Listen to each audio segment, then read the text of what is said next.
যেকোনো রাষ্ট্র নির্মাণ বা মুক্তিযুদ্ধ বা স্বাধীনতা সংগ্রামে বিভিন্ন ব্যক্তিত্ব বিভিন্নভাবে অবদান রাখেন। পৃথিবীর বিভিন্ন দেশে তাদের ফাদার ফিগার বলা হয়। যেমন ধরেন ইন্দোনেশিয়া সুকার্নো। জিয়াউর রহমান বাংলাদেশের একটি বড় ধরনের ব্যক্তিত্ব, যিনি বাংলাদেশের স্বাধীনতা সংগ্রামে একটা পথিকৃৎ বা পায়োনিয়ারিং ভূমিকা পালন করেছেন। তাকে বলা হয় স্বাধীনতার ঘোষক। ২৫শে মার্চের রাত্রে আবার একটি বৈঠক হবে মুজিব ইয়াহিয়া।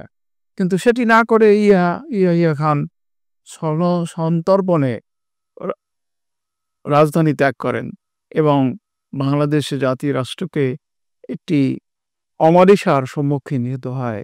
এই বিভৎসতার মোকাবেলায় রাজনৈতিক নেতৃত্ব তার বুদ্ধিমত্তা, দূরদৃষ্টির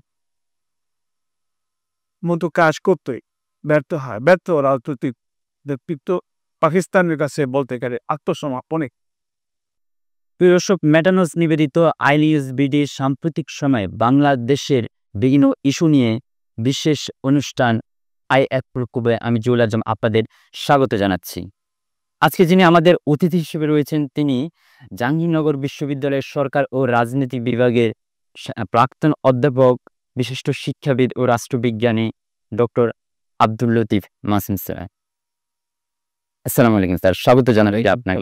কেমন আছেন? আলহামদুলিল্লাহ। স্যার, আপনি তো জিয়াউর রহমানের নিয়ে বিস্তর গবেষণা করেছেন, বই লিখেছেন। আমরা যদি আপনার কাছে জানতে চাই যে জিয়াউর রহমান কিভাবে একজন সেনানায়ক থেকে রাষ্ট্রনায়ক হয়ে উঠলেন, তার রাজনৈতিক জীবনের যে টার্নিং পয়েন্টটা কি ছিল? প্রথম কথা হলো যে যেকোনো রাষ্ট্র নির্মাণ বা মুক্তিযুদ্ধ বা স্বাধীনতা সংগ্রামে বিভিন্ন ব্যক্তিত্ব বিভিন্নভাবে অবদান রাখেন। পৃথিবীর বিভিন্ন দেশে তাদের ফাদার ফিগার বলা হয়। যেমন ধরেন ইন্দোনেশিয়া সুকার্নো, মানে নতুন তুর্ক নির্মাণে আতাতুর্ক, জামাল আব্দুল নাসের নতুন সমাজতান্ত্রিক মিশর নির্মাণে, স্বাধীনতা সংগ্রামে পাকিস্তানে কায়েদে আজম মোহাম্মদ আলী জিন্নাহ, ভারত মহাত্মা গান্ধী, আপনি আফ্রিকার বিভিন্ন দেশের জেমু কেনিয়াত্তা, যেমন কেনিয়ার ফাদার ফিগার, নক্রুমা হচ্ছেন ঘানার ফাদার ফিগার। এভাবে বিভিন্ন সময় বিভিন্ন ব্যক্তি আমাদের ইতিহাস এবং আমাদের ভূগোলে প্রাধান্য লাভ করে থাকেন।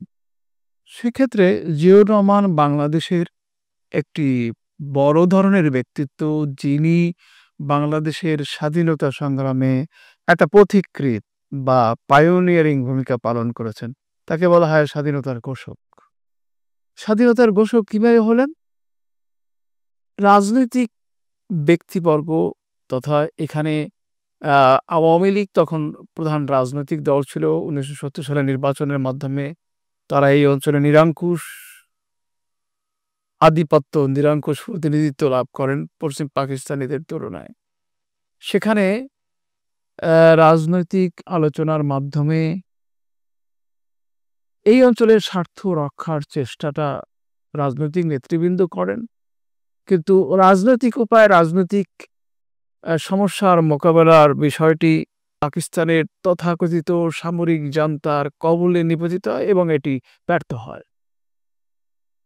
২৫শে মার্চের ওই সময়টায় কথা ছিল যে ২৫শে মার্চের রাত্রে আবার একটি বৈঠক হবে মুজিব ইয়াহিয়া।